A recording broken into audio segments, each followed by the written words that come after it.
Someone in Silo knows exactly what Helen Drew has been doing. They were watching. They were waiting. And in episode 3, she is going to pay for it. But what is terrifying is not just the consequence itself. It is what the consequence reveals about how far this government will go to bury the truth. Because this is not just about one journalist asking the wrong questions. This is about a dirty bomb, a nation on the edge, and a secret so explosive that the people in power would rather erase a human mind than let a single word of it reach the surface. And if you thought Jules was finally getting her memory back, think again. Because the system has a plan for her too, and she does not even know it has already begun. There is a moment in every great story where the audience stops watching and starts leaning forward. Silo Season 3 has been building to one of those moments since its very first frame, and Episode 3 is where the pressure finally begins to crack the surface. The title of this episode is Dark Web, and that single phrase carries more weight than it might appear to on the surface. A dark web is not just a metaphor for hidden information. It is a system of invisible threads connecting people and secrets in ways that no single person can see in full. And right now, in both timelines that Silo is operating across, those threads are pulling tighter with every passing scene. In the present timeline, inside Silo 18, Juliet Nichols is somewhere she never imagined she would be. She's not out in the wilderness beyond the silo's walls. She's not leading a rebellion from the front. She is inside, slowly waking up from a fog that was deliberately placed over her mind. And the show is making it very clear that the fog is not fully lifted yet. The synopsis for Episode 3 tells us that Juliet takes control of her recovery.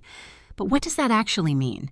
Taking control sounds empowering, and in some ways it is. But in the world of Silo, taking control of anything is a direct act of defiance against a system that has been engineered to strip people of exactly that. The moment Jules decides she is done playing by the rules of her so-called recovery, she becomes a target all over again. The key to understanding what Jules is up against lies in what happened in Episode 2. She met with Patty Kennedy. She learned that Sandy was the one who wrote her the note that pulled at something buried deep inside her. And then there is the capsules. The memory suppression medication that Sims offered to Patty was the same medication that was placed inside those capsules given to Jules. She started to suspect it. She stopped taking them. She flushed one. And the doctor found it in the drain. That single moment, a capsule in a drain, is not a small detail. It is the moment the system realized it was losing its grip on Juliet Nichols. And systems like the one running Silo 18 do not simply let that go. They adapt. They find another way in. And the theory that is hardest to shake right now is that the way in is already inside her apartment, quietly dissolving into the water that flows through her pipes every single day. In the past timeline, Helen Drew is not much safer. She's a journalist. She's curious by nature.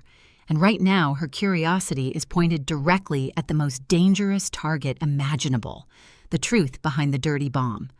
The rumors she has been chasing suggest something that would be world-shattering if confirmed, that the bomb was never dropped by Iran at all, that it was created by the United States itself as a justification for what came next. That kind of truth does not just disrupt a news cycle. It dismantles the entire moral foundation that the society above the silos was built on. And someone was watching her while she was with Charles in the park. Someone saw what she was doing. And in Episode 3, Helen is going to find out that being right about something does not protect you from the people who need you to be wrong. The world of Silo operates on a very precise and deliberate tension, the same kind of tension that exists inside the silo itself, where a single piece of forbidden information passed between two people can set off a chain of events that cannot be stopped. Both Helen and Jules are carrying pieces of that information right now, and the question that Episode 3 is going to answer, at least in part, is how much of that information can survive the people who want it buried. There is something happening with Daniel that most viewers are treating as background story, as the slower, quieter half of a dual narrative. But if you follow the thread of what has actually been revealed about Daniel and what it implies about the world of Silo at large, it stops being background very quickly. Daniel is not just a sibling subplot. Daniel might be the origin point of everything. When the show introduced Daniel in Season 3, Episode 1, it was easy to read him as the grounded, relatable anchor of the past timeline. He seemed like a decent man in an ordinary life, mildly uninspired by his career, quietly supportive of his sister. But then the layers started to come off. We learned that Daniel had been instrumental in saving New Orleans, not through politics, not through military action, but through engineering. Specifically, through his work replacing the levees with tunnels, and through his invention of a drill capable of boring deep into the earth without disturbing the soil above. That is not just an interesting biographical detail. That is a piece of technology with extraordinary implications. Think about what it would actually take to build 50 silos beneath the surface of the earth without the people living above them knowing it was happening. You would need a drill. You would need a drill that could go deep, go quietly, and leave no trace of what was happening below. Daniel invented exactly that kind of drill, and the show has not made that connection explicitly yet, which is precisely why it matters. The things that Silo leaves unsaid are almost always more important than the things it puts into dialogue. The fact that Daniel's most significant technological contribution is the exact kind of technology that would make the silos possible is not a coincidence. It is a breadcrumb. Now layer that onto what is happening with Senator Thurman and her daughter. They are not circling Daniel because they admire his work in New Orleans. They are circling him because they can see what his technology could do at a much larger scale, and the Iran committee that Charles wanted him to join. That is not simply a safer political harbor during tense times. It is a vantage point. It is a seat at the table where the decisions about the future of humanity are quietly being made. Charles wanted Daniel there because she trusted him, but the people around the committee may want him there for a very different reason. The detail that most viewers may have moved past too quickly is Daniel's reaction when he found out about Charles's memory being erased. There was no anger, there was no visible grief or outrage at what had been done to his own sister. It was oddly flat, oddly accepting, and the show let that moment pass without commentary. But television at this level does not write flat reactions by accident. That reaction is a signal. It could mean Daniel already knew something about how the system worked and what it was capable of. It could mean he was already being influenced. Or it could mean something even more unsettling, that he has already made a quiet peace with a world where memory can be taken because he has already decided that what comes after is worth the cost. That is the kind of moral compromise that history tends to remember people for. This is where things get genuinely dangerous to think about, because the theory that is beginning to take shape around Daniel does not just explain the past, it could explain everything. Consider the possibility that Daniel did not simply create a tool that was later used to build the silos. Consider the possibility that Daniel became part of the planning itself, that at some point between the New Orleans tunnels and the moment the silos were sealed, Daniel crossed from being a man who built a useful drill into being a man who understood what the drill was actually for and chose to stay involved anyway. This could mean that Daniel is not just a historical figure whose technology was borrowed. He could be one of the original architects. And if that is true, then the algorithm, the voice that speaks to people within the silo, the presence that monitors the stability of the population, might not just be inspired by Daniel's thinking. It might literally be him, a digital echo of the man who helped design the world that buried everyone inside it. This theory changes the moral stakes of the entire show, because it would mean that the character we are watching in the past timeline, the one who reads as sympathetic and curious and conflicted, is the same entity that has been enforcing the rules of the silo for generations.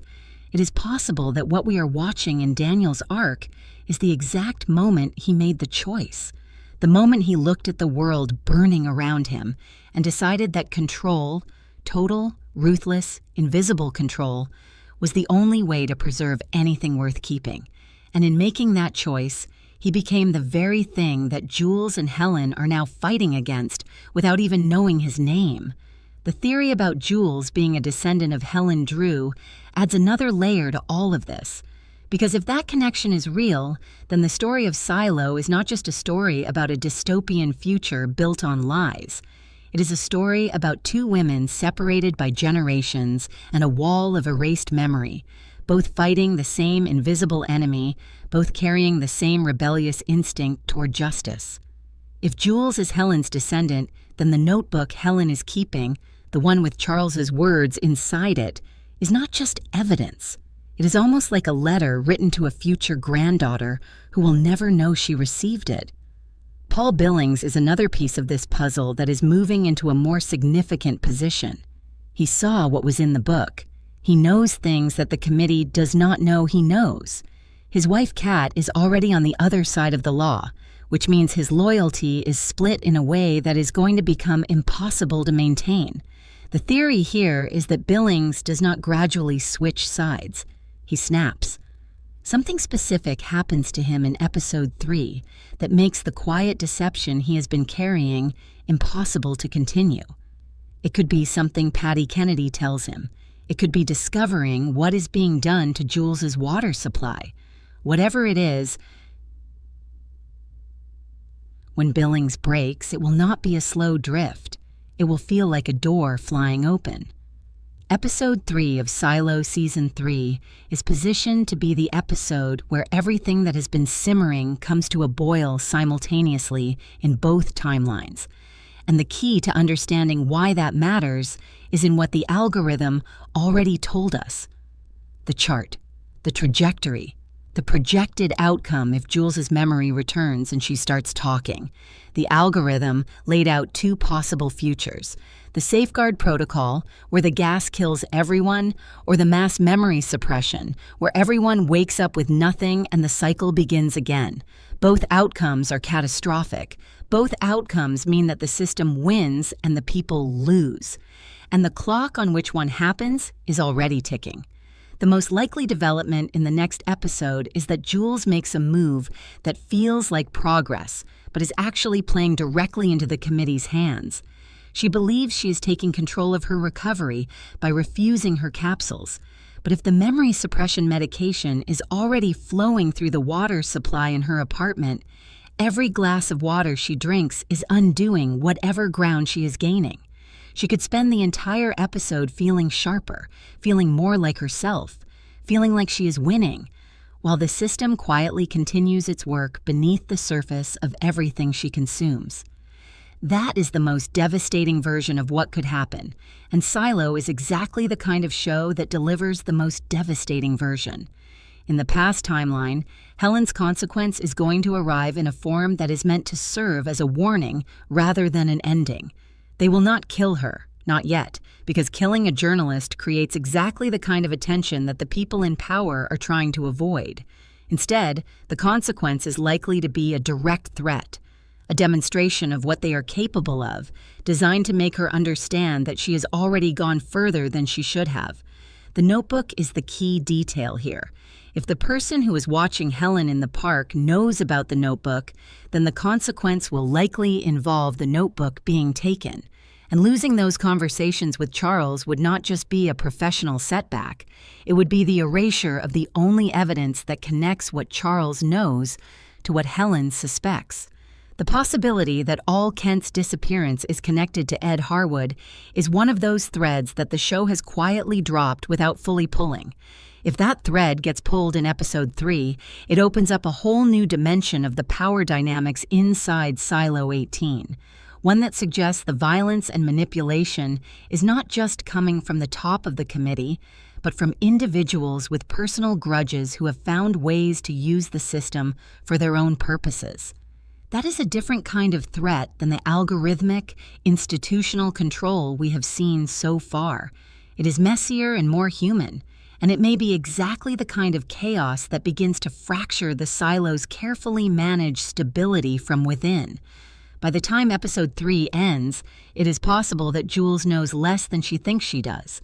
Helen has lost something she can never recover, and Daniel has taken one more quiet step toward becoming the thing that everyone inside those silos has spent generations being afraid of. The silo was always built on secrets. Episode 3 is where those secrets start to cost people something real. 2 timelines, 2 women, one invisible system pulling every string beneath the surface. Silo Season 3 is not building to a single moment. It is building to a collapse. And Episode 3 is where you start to feel the ground shift beneath everything that seems stable. The question that this episode is going to leave you with is not just what happens next. It is whether any of these characters actually have a choice, or whether every decision they think they are making freely has already been accounted for by a system that was designed generations ago to make sure the outcome never changes. So here's what I want to know. Do you think Jules has any real chance of breaking free of the memory suppression, or is the silo always one step ahead of her? Drop your answer in the comments below, because I genuinely want to know what you think is coming. And if this video gave you something to think about, you know what to do.